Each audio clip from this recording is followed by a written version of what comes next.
Paolo, hindi makapaniwalang magkakaroon ng ganitong kalaking promotions ang movie Pinas to Abroad.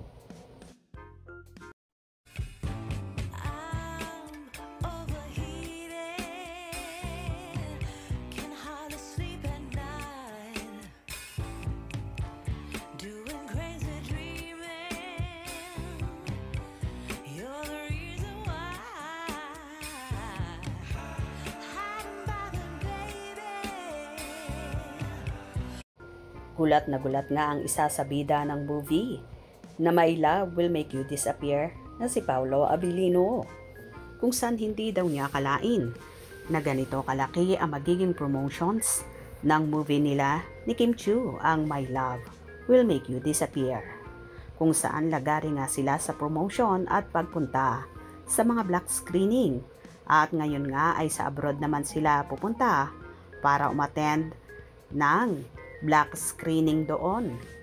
Ayon nga sa actor, first time nangyari sa kanya ito at tanging kay Kimi lang naganap ito simula nang makatambal niya ang dalaga sa dalawang serye, ang Linlang at What's Wrong with Secretary Kim.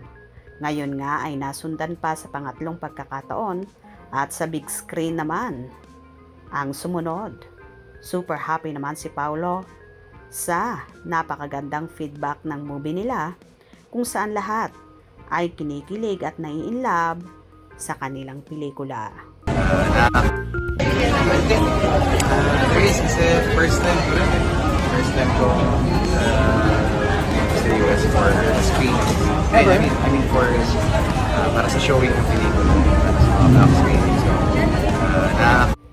pressured man silang dalawa ni Kim dahil malaki ang expectation sa kanila. Ginagawa naman nila ang best nila na kahit sobrang pagod at puyat nila ay hindi nila ito inaalintana.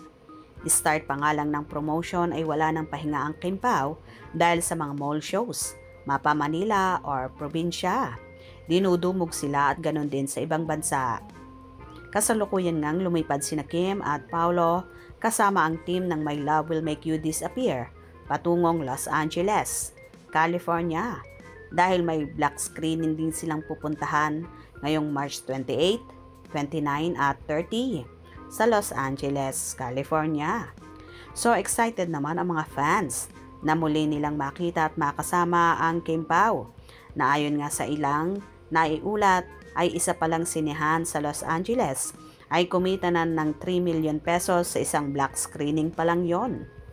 Anyway, kung dati-rati nga ay 500 cinemas worldwide lang ipapalabas ang naturang movie, ngayon nga ay umabot na sa 745 cinemas worldwide ang My Love Will Make You Disappear.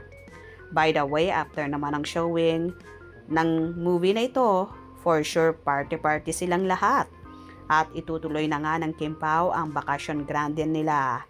Saan kayang bansa pupunta sina Kimi at Paolo?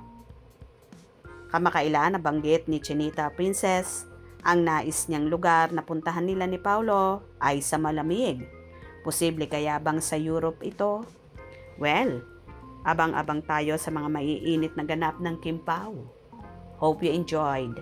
Please subscribe for more info.